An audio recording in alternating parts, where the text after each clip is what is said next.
production of PBS Charlotte.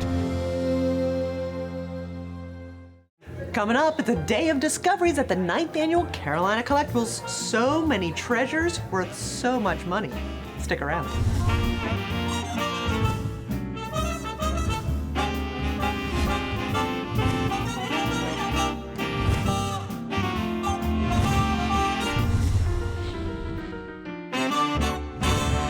Thanks so much for joining us for this 9th Annual Carolina Collectibles. It is a day of discoveries as over 150 folks have found their treasures, supported their local PBS Charlotte, and they want to find out how much those treasures are actually worth from our friends at Leland Little Auctions. We're going to show you them throughout this time together. Let's get started right now.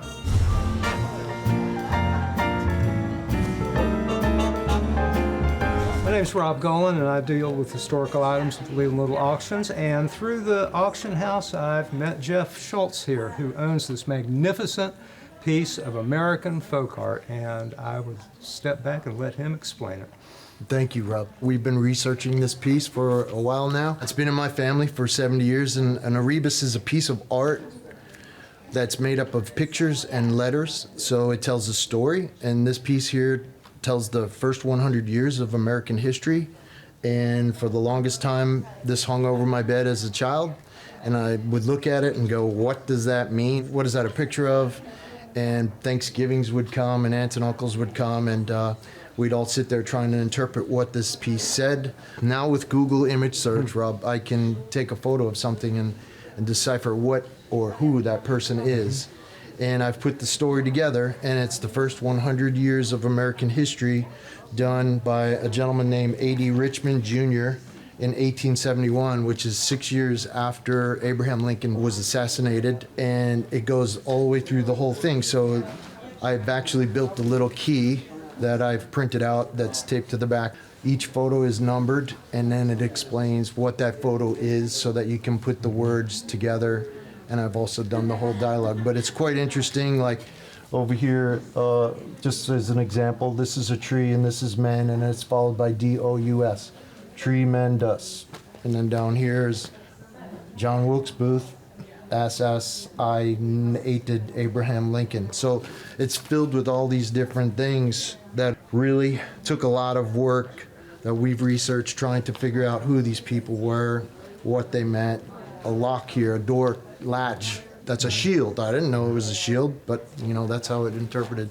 So we came here today to find out a little bit more about it, and I believe it could have been done by a Union soldier, possibly. A gentleman named A.D. Richmond, thank you for that info, and we still have more work to do on it, and it's been quite an adventure, so it's been in the family forever. I don't know what we're gonna do with it.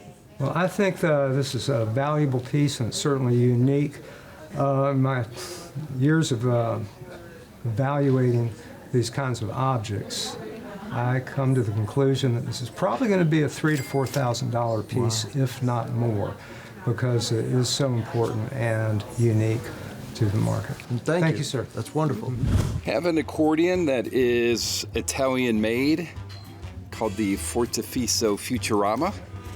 It's only worth $300 or $400, but the cool story about it is, believe it or not, my dad dragged this thing to school when he was 10 or 12 years old in Cleveland, Ohio in the 40s and 50s, and this was his instrument that he had to learn to play. So we've kept it in the family. It's big on me. I can't imagine how big it would be on a 10 or 12-year-old. Don't know how to play it, but I think I might want to take some lessons.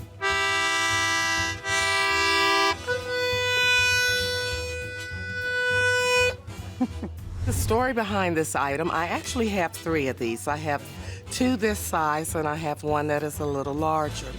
And my father, he was a career military man. He was in the Army, and when he was stationed in Germany, he purchased these. They can go as tables, or they can go as wall coverings. But he bought them around the late 50s, and they have traveled with the family. Both of my parents have passed on now, and so I have the pleasure of holding on to this treasure and sharing it. These are scenes from the Alps of Germany. She said that it could be around the hundreds. If I put them all together, I could possibly get $800. But this is something that I will never part with because of the sentiment of it being a part of my family. Yeah, we had a great time here today learning more about this old writing desk that I think was modeled after folks in the military that would write in their tents on their campaigns. And this desk is been in my family for a long time. It's got some burled walnut veneer and some interesting woods and details that we've recently discovered. It sort of was designed to be portable and to move around with someone, and they could keep their private documents in here and actually keep it under lock and key.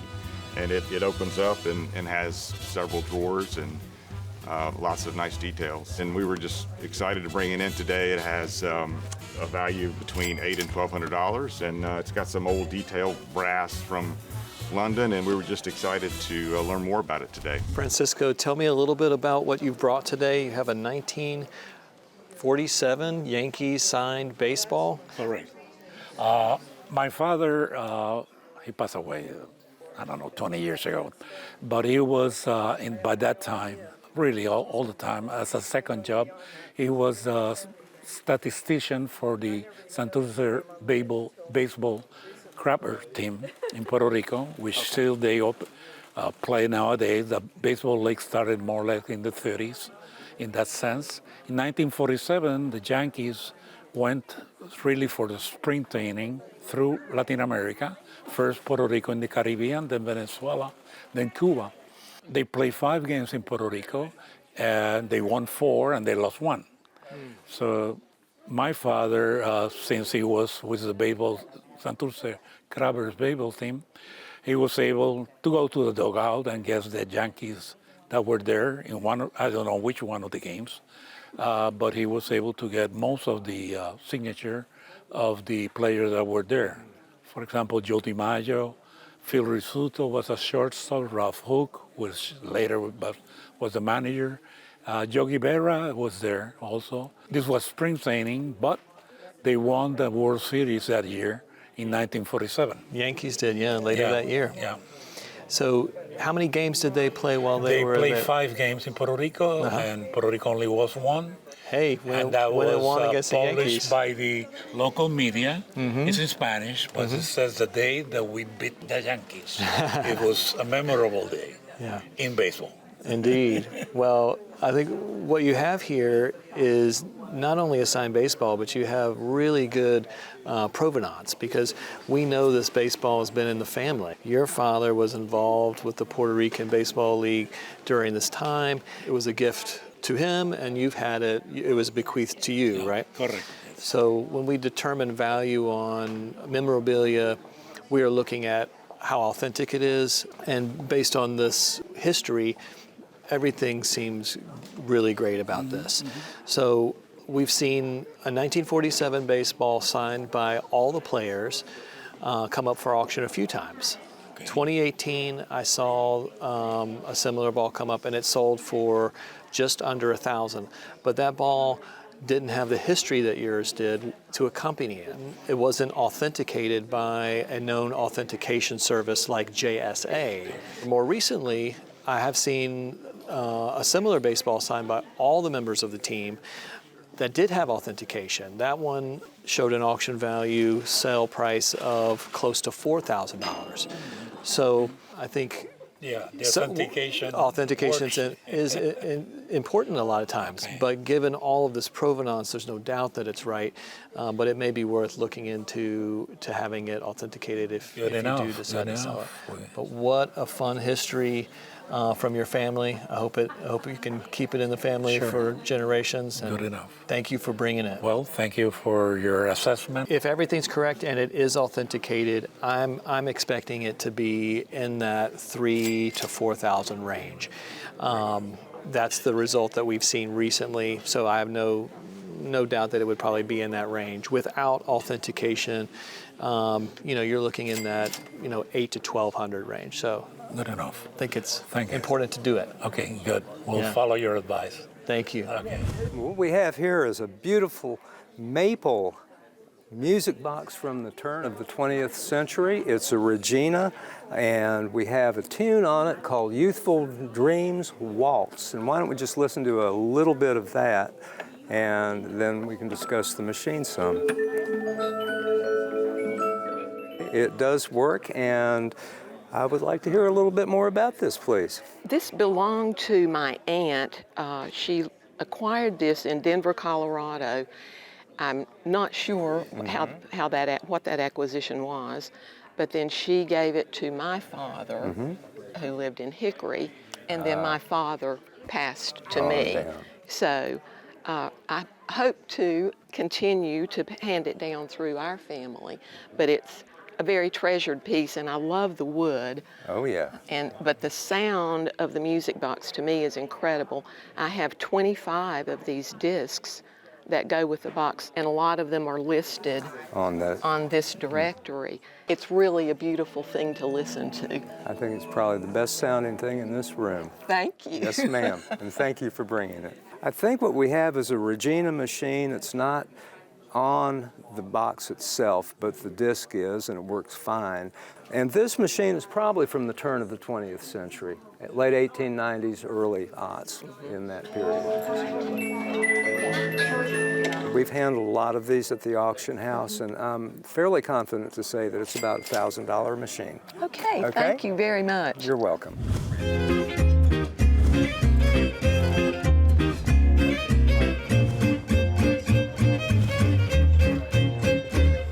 Well, what I brought today is an apple butter kettle.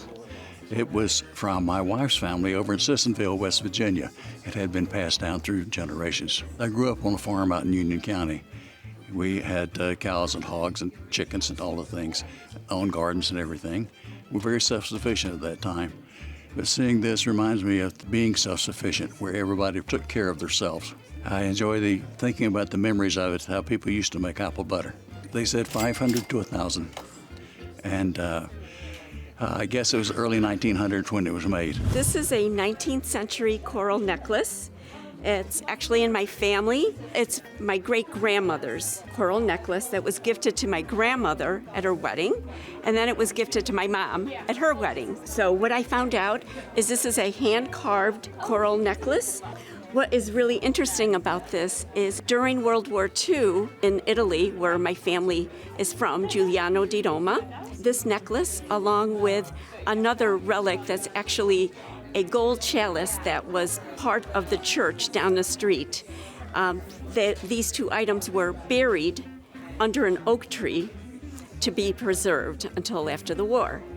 And that chalice is actually interesting because it was at the church down the street where a bomb, an aircraft bomb, hit the roof and came through the church and never exploded. So it remains in that state right now for people to kind of worship the miracle. And so after the war, of course, the two pieces were removed, and this was my family's piece. Well, we might start with this little item that I don't know where it came from. I found it in our house, and it's only worth about $50. And these are antique Chinese porcelain from the early 20th century that are worth about $100 that we're told we can display flowers in. Thank you so much for joining us today, Juan. Can you tell us a little bit about these great artworks you brought in for us to see today? Well, these are original designs by high school students in the 1930s, and it was a contest that was happening for all the states, and these are the winners from a few of the states. And I got them from an antique dealer at the flea market in Charlotte in the early 80s, and he had a lot of them, and I loved the colors. So I went to his house and picked up the biggest ones with the orange and blue colors, because that's what I was using in my home at the time.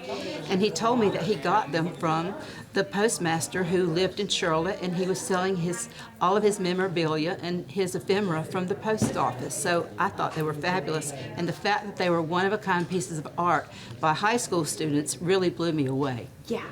They're very accomplished for these high school students, and you can see why these were examples of some of the winners. I'm so glad that you brought these in. They're really interesting examples from the 1930s, starting actually in the late 1800s and moving into the early portion of the 20th century. You see a lot of big graphic poster art as a way to disseminate information, you know, advertising information, just to spread the word through prints, usually big lithographic posters. These are similar in a way because they have that same graphic feel, but they're different and literally unique works. They're one-of-a-kind works, what we call, you know, in the art world, a unique work versus an original print. These are just a one-of-a-kind work. They were made as a foundation on which to build other, you know, the stamps that would have been also spread information. Right.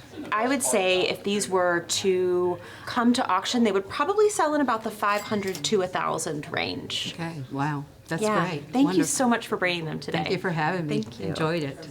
Thank you for bringing this in, Carrie. Tell me a little bit about how you acquired this ceramic piece. Well, I don't know a lot about it, but I grew up with this piece. It was always in our living room as a child, and I just thought it was really beautiful, and I can't tell you how many times I touched it, looked at it, opened it. It's surprising it's not broken. That was the mid-60s. So I brought it today because I wanted to find out more. Well, what you have here is a beautiful piece by an Italian designer, Aldo Londi. He was making ceramics for Bitassi, which was a popular ceramics maker in Italy during that mid-century period. The decoration on it is glazed in a variety of neutral tones, right? Including some bolder mid-century green on the interior and a little bit of green bands on the exterior. And then what's striking too about it is he's mixing in those natural glazes with gilt luster and then applying this sgraffito technique, which is, you know, incised fine lines that are vertically channeled and ribbed all over. The other nice detail is this scale design here on the bowl, which I think is quite lovely. So all those forms intermingling. Looking at the base, we see, you know, a signature here, which is very typical of this artist production, and a number. So Italy, and then the production number or model number up here. It's a great mid-century piece, a good example of a candy dish from this designer. I appreciate you bringing it in and sharing it with us here at PBS. That's great. I would say, you know, at auction, these are bringing in the $250 range, you know. Sometimes if they're sold with a group of other ceramics in the same design, you can expect more, you know, if it's grouped together with other hollowware pieces. So it's a lovely example. Well, I just love it, and I'm glad I have it. Wonderful. Thank you, Carrie. Hey, Karen, I'm really glad you brought this guitar. I think a lot of people are going to like to hear its story and know about it and your family connections with it. And this is a Chet Atkins Tennessean Gretsch electric hollow body guitar. Take it away, ma'am. Okay, so my daddy was in the Air Force, and we were stationed in Glendale, Arizona. And he bought this used at a pawn shop in Glendale in January of 1969 for $250. In two installments. Yeah, and he paid it over time. And he just played guitar. He had an acoustical. He played mandolin. I got a picture of him back in the day in Korea playing the mandolin. And he just was a self-taught musician and played by ear. And I've had this ever since he passed away. Well, I'm very impressed with this, and glad you brought it in. A lot of guitar people are going to be very excited to see this. And of course, there's always the value of a guitar, and this one is pretty special, and comps look to place it in the mid-2000s. Wow. So you're doing pretty good. Yay. Thank you. Good job. Thank you.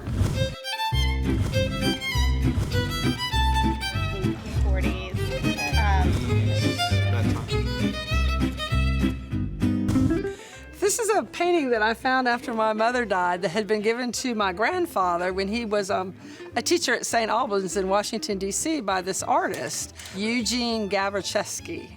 I really had not seen it before, and then we had some paperwork and a photo and some documentation on it. He didn't do a lot of this type of ink washy looking things. He did mostly paintings that were very different than this, and when he gave this to my grandfather, he was not well known. I'm going to leave it here with Leland Auction, the company to auction for me, and it's worth anywhere from about $800 to a couple $1,000, just depends on the market.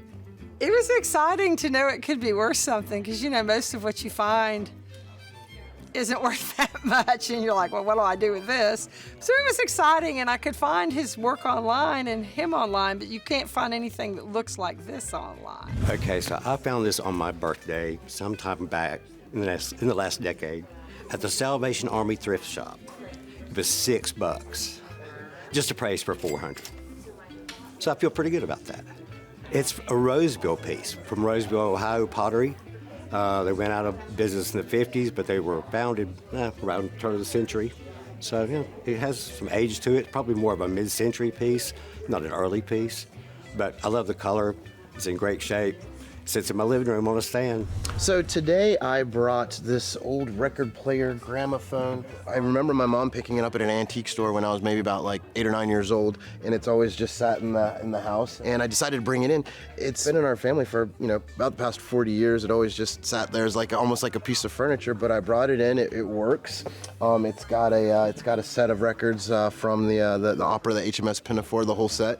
And basically what he told me was it's a great story. It's got some great history since it's been in my family, but it's a market that is kind of steadily declining, so it's probably about $100 or something like that. It was really awesome to kind of learn about it. It's from, you know, the mid-1920s.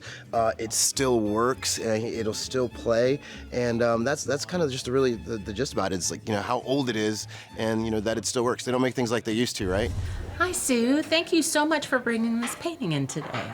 Can you tell me a little bit about how your family acquired it? Sure. So this has been in our family for 3 generations. My husband's grandfather took over a business. The man who originally owned the business owned this painting. We knew it came from Italy. That's all we knew. And it has been passed down, and now it is ours, and we love it.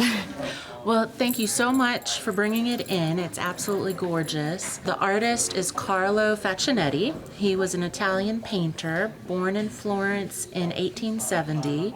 He studied at the Academy of Belle Arte in Florence. And this, from what I've been able to decipher, was likely painted around 1912, 1913. When we were looking at the back of the painting, which you can oftentimes find a lot of information about a work from just looking at the back, it has an exhibition label from the National Academy of Artists that was shown at the Palazzo Pitti in Florence. And it's known that he definitely exhibited there in 1913, and I'm not certain that it was this painting, but it's very possible that it could have been. Faccinetti was very well known for these very intimate genre scenes, and most of the time they incorporate mother with her children. This is a little bit unusual for him because most of his paintings of mothers with children are in an interior setting. So a lot of times they're kind of gathered around a fireplace. This obviously is a garden scene. And like you were telling me, it has the chickens and just a really sweet scene of just a domestic moment. And another thing that I find interesting is this painting, compared to some of his earlier works, he was working in a more realistic style. This particular painting kind of skews more towards an impressionist, post-impressionist treatment, where you can see all the little individual brush strokes to kind of capture that fleeting moment in time and the light, which, I mean, I think that you really pick it up, especially in the way he's done the little bald head of the baby and the little hair of that little toddler there. And it's amazing the expressions that he's able to capture with just so few brushstrokes. So I think it's just a tremendous painting. I love the fact that it's been in your family for as long as it has. It looks like the frame, like you were saying, is probably original to the work. And where do you have it on display? In my guest room. In your guest room? Yes. Yeah, well, it's definitely a very nice treat for everybody coming to visit. Yes. And at auction, his works have been selling in the $1,000 to $5,000 range. Okay. I think that this is such an appealing painting that it would probably sell in the 3 to 5. So I would expect it to bring a little bit more than some of his other scenes. Great news. yeah. So thank you again for bringing it in and you. sharing it with us. And I hope maybe it makes it out of the guest room. Oh, yeah, it might now. Yeah.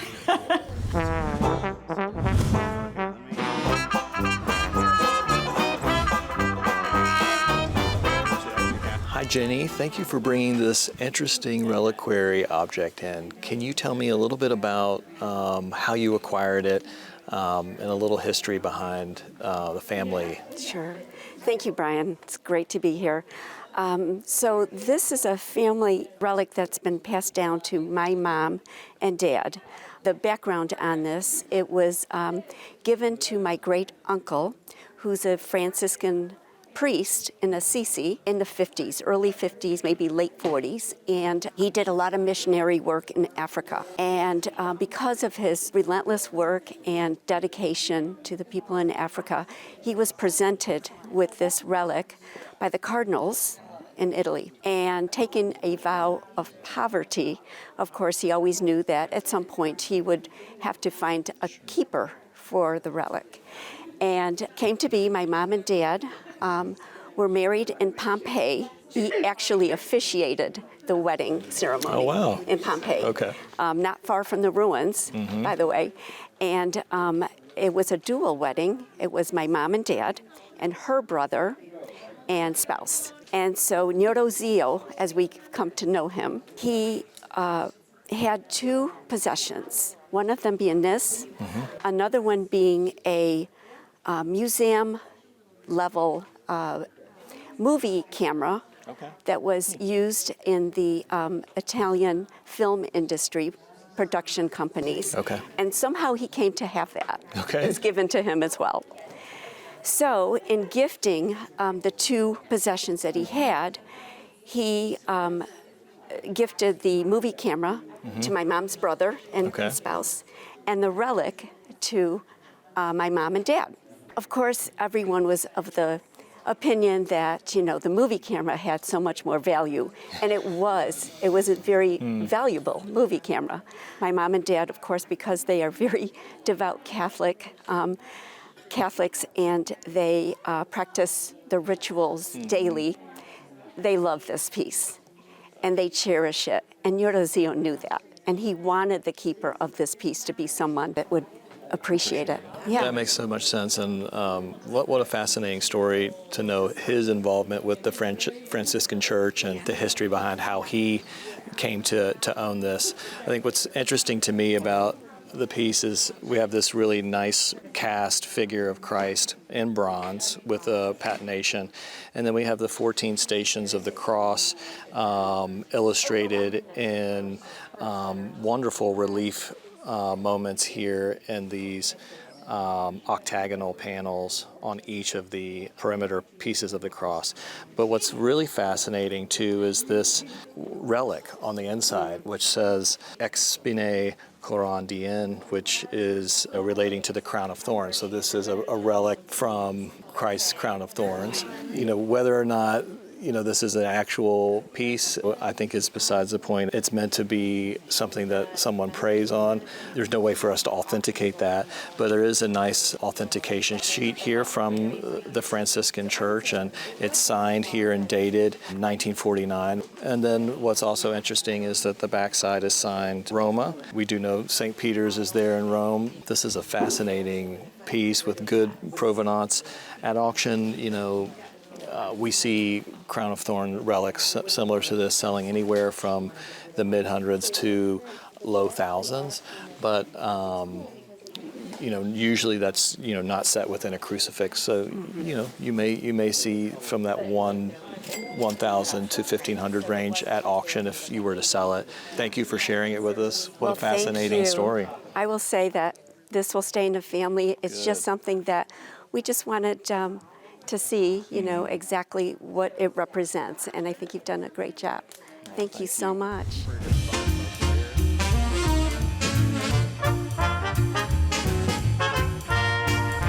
Well, this is a decanter that belonged to my great-grandfather on my father's side. And he lived in Boston. And I learned that it's late 19th century, early 20th. There was no signature or mark on it, so we couldn't trace what company may have made it. It's quite heavy, and I learned that the glass has lead in it, and my great-grandfather used to keep his bourbon in this decanter. I did find a value about $100 to $200. I brought this radio that was handed down from my grandmother. She used to work in a radio repair and sales shop, and a salesman came in and said, "Would you folks like to carry this line?" And the boss said no, but told my grandma she could take it home with her. And so we've just passed it down, and Grandma said, "Hang on to it." Grandma lived very simply. And when she had this, she said, "You hang on to it because it might be worth something." And that meant a lot to her because she didn't have much. And so she thought that she was really going to be leaving us a legacy. And so it is special to us because it was special to Grandma, and the fact that she wanted to do something for us when she couldn't do other things for us. So it's special. It's good to know that it came from the 1920s, which we thought it was 1940s. It didn't have a lot of value, probably $100. This is Peter Hohenstein, and he brought in the best electric train I think I might have ever seen, including my own. And Peter, would you like to explain some of this? Yes, this is a 1928 American Flyer presidential special that my father and my uncle got in 1928 as a Christmas present when they were 5 years old and 7 years old. After both sons came back from World War II and got married, my grandfather said, "The train goes to the first grandson, and that's me."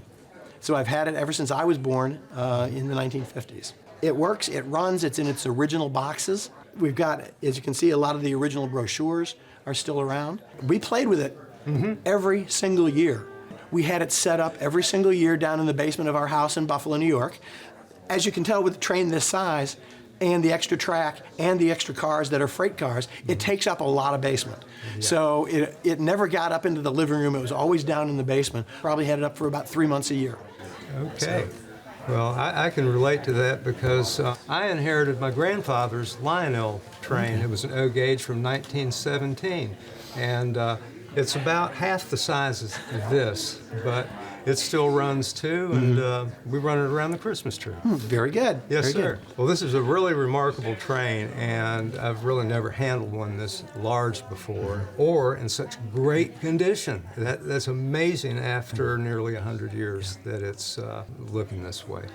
Well, my father taught me to be very careful with it, because at the time I got it, it was already about 45 years old. Right. So, now that it's made it to almost 100 years and still works, we've played with it, but we've played with it carefully. Okay, well, I think both of us are in a situation we can't ask for anything more. Yeah. Well, it's very rare to see something this pristine and with paperwork and all the track that you have, so I'm really pleased to have seen this morning. After everything you've shown me and the condition of this train, that we're looking at least $2,000. Okay. Okay. That sounds great. I'm glad to see it. Thank you very much. Thank you, sir.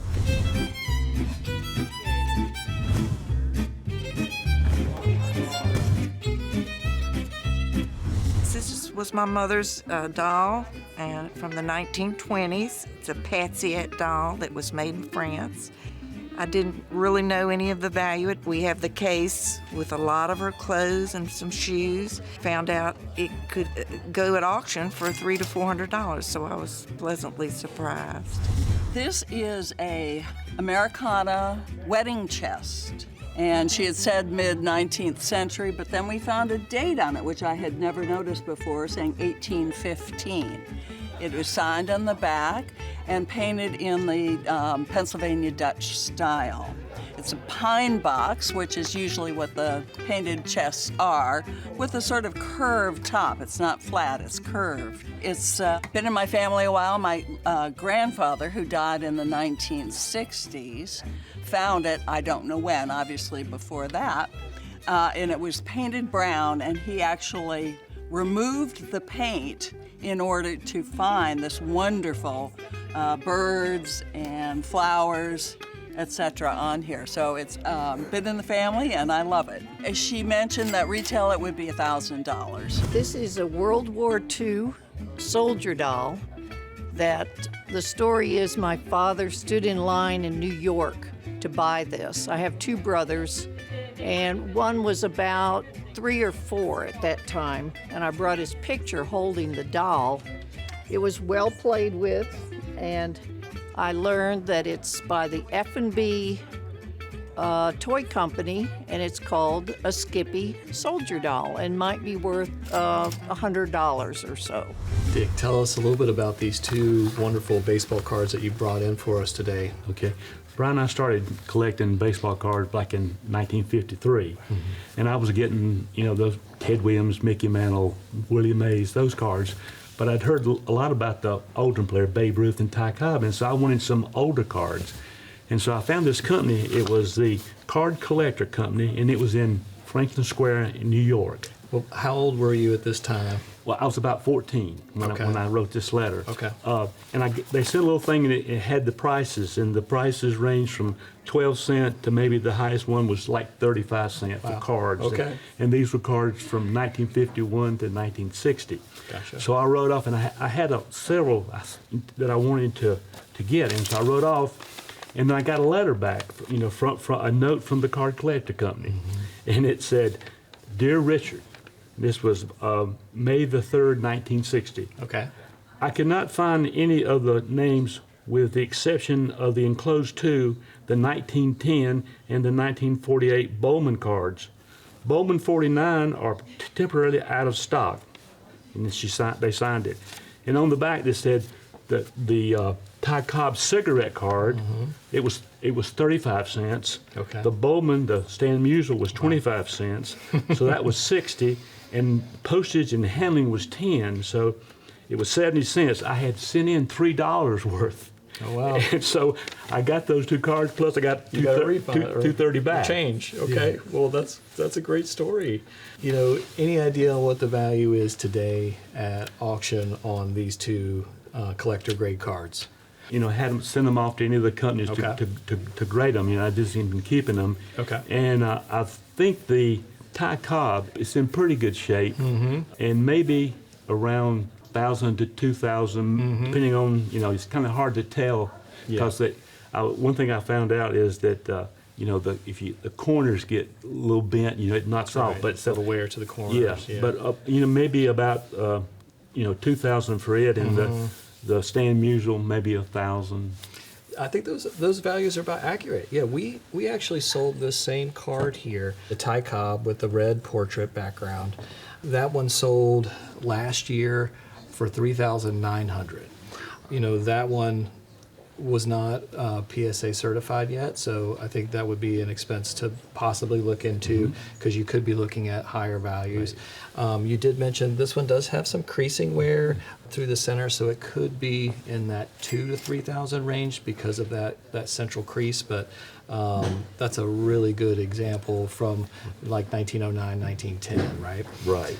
The Stan Musial, that famous Cardinals player, is the number 37. This is his rookie card. Was one of 2 that Bowman produced during that time period. This one's slightly offset in terms of the condition, a little bit of wear to the corners, but it's in really good shape. I would expect this one to bring between $1,000 to $2,000 at auction. We did see one of these come up at another auction company out in Chicago last year.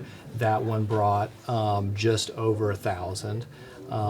So given that you have this wonderful provenance history with it, the correspondence with you and the collector card company, I think those are exceptional things to have with it that will only add value to these two collector-grade cards. I did look, I think in PSA, they sent out a price, and they had the 1948 Bowmans, and you're right, the Stan Musial, it was way valued more than any of the other in that, and so I guess it's because it was his rookie card. His rookie card, I mean, he had a famous batting stance where he would wind up, and his nickname was Stan the Man, so for good reason. Yeah. Thank you for bringing these in. Oh, thank you. I was glad too. I thought that it'd be interesting just to see what other folks thought about them. Absolutely.